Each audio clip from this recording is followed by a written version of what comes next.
So the other day, someone said to me, you know, it's okay for you because photography comes easily to you. And I thought, if you could see like how much work and time I've put into my photography, and I just wanted to mention this at the start. And I think it's easy to just assume that people are just taking pictures and it just works for them, but they don't see the amount of effort and the consistent effort level that people are putting in to get better. So if you're getting frustrated with your work, don't be frustrated with it. Just know that that's the same for all of us. We all are like that. Anyway, in today's video, I'm going to be answering some of your questions that you've been asking me on YouTube. I didn't get round to maybe giving comprehensive answers to. So let's get started. So the first question is, how do you find the autofocus of the D600 compared to the 6D? Well, the D600 has better autofocus points. The problem is with the 6D, and I really think that they missed something with this. It was the only thing that would have made this camera pretty much perfect, was that the autofocus points on the 6D, the Canon 6D, are really awful. They're just not very good at all. But the center focus point is sensitive in low light, and it's actually accurate and pretty quick. So that's pretty good. I would mention with Canon that their focus, the focusability, accuracy and speed varies wildly from lens to lens. I mean, the differences are huge. I feel like Nikon is a lot more consistent with that. Not sure if that's necessarily true, but it feels like it is.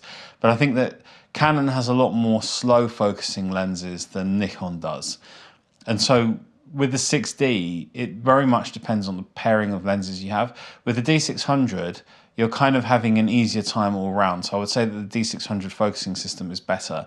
You will see people always saying, oh, but it's got the same focusing system from the D7000. I don't know, like, yeah, I think it technically does, but I think the algorithms or something within it are tweaked, and it's probably a little bit better, but it does seem to do well. And I shot probably hundreds of weddings on the D600s, and I never had any complaints about the focusing system. As far as I was concerned, the focusing on the D600 was always fine. So yeah, the D600 has the better focusing system overall, definitely. But the 6D is fine. You just have to be aware that you're going to be using that center focus point a lot. Bliz B asks me, between the 5D Mark II and this Canon 6D, which camera yields the results closest to the Nikon D700? My answer for stuff like this is that neither do. The 5D Mark II and the 6D are, for me, Canon classic cameras, and the D700 is a Nikon classic camera, and they all have their own looks that they're known for. It's kind of hope that the 5D Mark II might look like the D700, or the 6D might look like the D700, is playing the wrong game. I do mention this from time to time. It's like, if you buy a Sony, for example, and you want it to look like Canon, or you buy a Nikon and you want it to look like Canon, you bought the wrong camera. You should have bought a Canon. And this is the same thing here. If you want a camera that looks like a D700 from Nikon, buy a D700. That's the simple answer to it. Don't try to force things to look like something else. Okay, next question. Does the Canon 5D Mark III or 6D have better live view focusing? Both of them are rubbish for their live view focusing. That's just not a thing. It's awful. It's like contrast detect. No. On my video that I did about how to light portraits in small spaces, someone asked, well, I showed how to use a speed light to light this portrait. Someone asked me what triggers did I use, and they're probably really old school now. I don't even know if you can buy them, maybe you can, but I use the Pocket Wizard Plus 2. Very, very reliable trigger system. You have no control over the flashes, it just sends a signal to flash, but it's reliable. Some of the cheaper ones they can suffer from interference more, and they can sort of go through phases and be temperamental where they just suddenly don't work randomly. Whereas the Pocket Wizards were sort of industry standard in their time. And I have no idea. The thing is, I still use the Pocket Wizards now, so I don't really know. I'm still playing catch up a lot because I started this YouTube channel. I'm still trying to catch up on what the latest gear is. There's like a lot of stuff that's come out in the meantime where I'm just like, oh, okay, what's that? Like all of these Godox flashes and things. I'm looking at them at the moment, trying to figure out what they are because I haven't seen them before. Like you guys have probably seen these things for years, but It's different when you're working as a photographer. You just don't pay attention to this stuff. It's just every sort of 5 to 10 years, I think you sort of raise your head and go, what's happened? And then the rest of the time, you're just kind of getting on with it. Like even with the mirrorless cameras, it's taking me like 3 years to catch up with what's going on there. But yeah, Pocket Wizard Plus 2 is good and reliable. I never look because I never needed anything more. That's it, really. Can you explain to me why you picked the D800 over the D800E? I've had a few people ask me this question on my video that I did about the D800. Why not the D800E? Because, you know, low pass, blah, blah, blah, and filter. And a lot of us don't pay much attention to this kind of stuff. The D800 there's a lot of them to choose from. It's available. Just buy it and use it. All this kind of, do you go for the one with the... This is just, for me, this is all just marketing stuff. I know that there's technically a difference, but for God's sake, it's boring. Yeah, just buy one. Buy whatever you want. You'll be all right. £300 on a used Canon 60 or £650 on a Canon RP. Photo type is architecture, gardens, macro. Because of the architecture, I would say the RP, just because I think that tilt screens for landscapes and architecture stuff is just game changing. I think that that makes such a massive difference. I mean, game changing is probably stretching it, but it really does make a big difference. It's so useful to not have to sort of crawl on the floor or kneel on the ground, especially if you like to do a lot of low angle shots. But I think on the macro as well, I think you'd appreciate the much better quality screen on the Canon RP. Would you say that the Nikon D610 does not render colors as well as the D600? It's the same camera. It's the same camera. It's exactly the same. If you're using a Canon 6D alongside a 5D Mark IV, do you think the average person will be able to tell the difference? This kind of question has come up a few times because people have said to me, is there really that much of a big difference between these things? So I'm guessing you're sort of thinking about a wedding where you've got a 5D Mark IV and the 6D is your other camera for some shots with a different lens on it and also a potential backup. Right, so in that instance, I would say to you, you're going to be okay. It's not going to make enough of a difference. The way that these things show is... I've said this before with the cameras. It's like if you took a Nikon D800, a Fuji X-T1, a Canon 6D, a 5D Mark I, and whatever, and shot them in the middle of the day, you will not tell the difference between them. The differences come out more in the subtleties of unusual, more rare lighting, better quality lighting, and when... Like if you had a really good sunset, you'll start to see these differences. Or if you have light that's, let's say it's in a city and it's sort of bouncing between the buildings and moving around, you'll start to see the differences. You'll see the differences then. If you stay within the same brand, you can mix those pictures together. The way that you see the picture differences, and this is where it becomes evident between different cameras, is that there will be certain shoots you do where it becomes more obvious. And there will be, because of the lighting and the color tones of the environment that's there. And then certain cameras like the 5D Mark I will stand out over others which are much newer with higher megapixel counts. And you would be, in those instances, be able to, let's say you printed out the pictures, the final result pictures, you would be able to put them into piles and say, yes, this is from one camera and this is from the other camera and I like this one more. You will then be able to do that. But under sort of uninteresting lighting conditions or very regular light, like middle of the day outdoors in a park, everything kind of looks basically the same. And so in the end, I would say that, yes, you could say, well, look, I just want to go for the practicality of a camera and get that, and I'll be fine with that. I want to go for something that's the most practical to use. That's absolutely fine.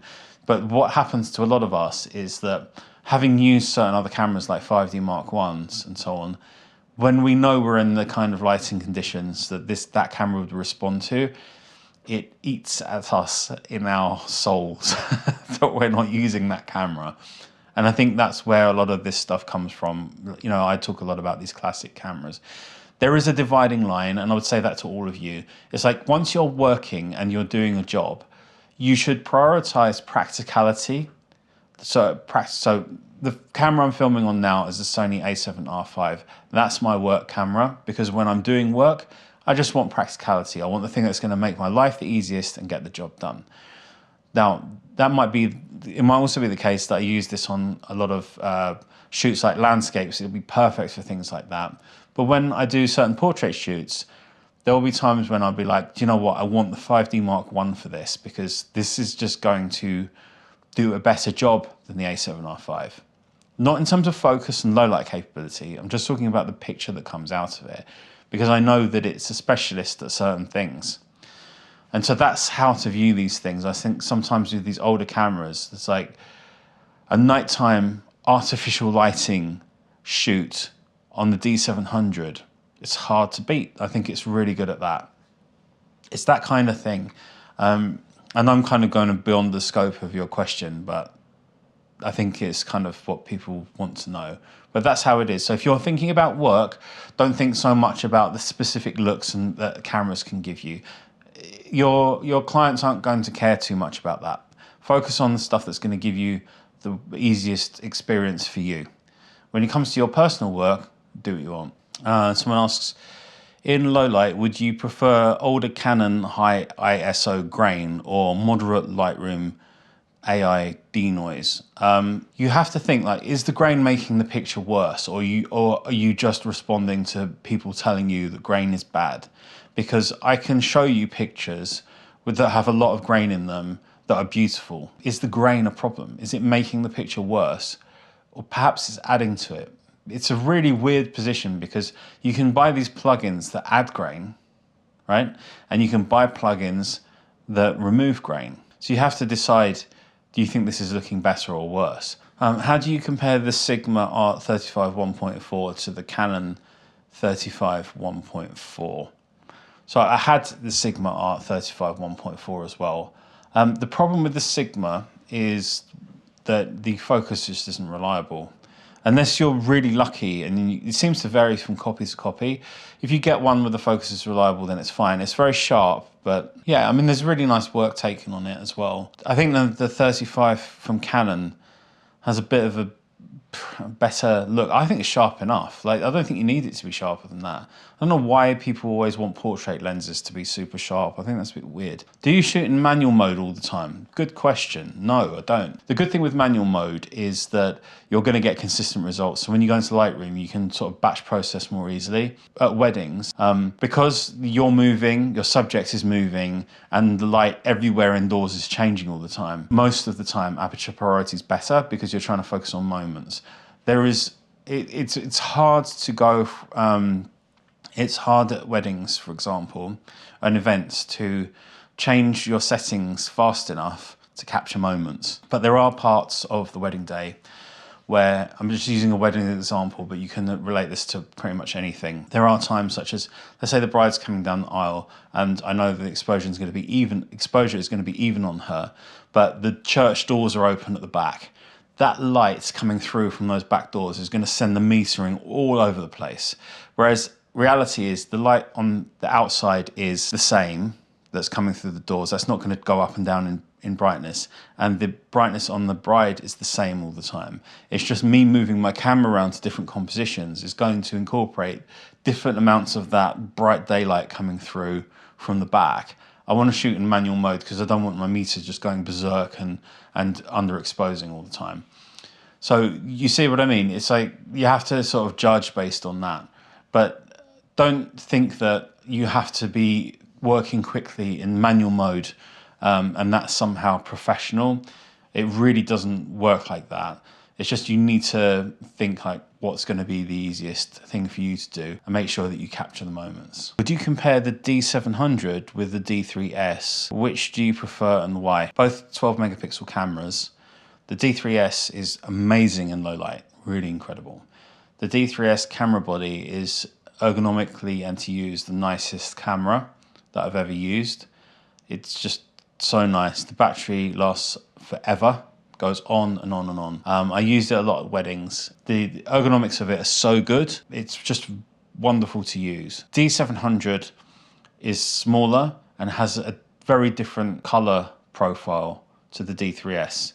The D700 color profile is noticeably better. It does much better skin tones. But the D3S is good. Don't get me wrong, it's good. But the D700 is like, just the color rendition from it is just wonderful. It's really, really nice. But it doesn't have some of the convenience things for the D3S. So it doesn't have the low light performance either. I mean, the D3S low light performance is kind of like leagues better than the D700. So the D3S for weddings, D700 if you're doing portraits. Anyway, that's all for today. Hope you enjoyed that. I'll see you again in the next video. Take care. Bye bye.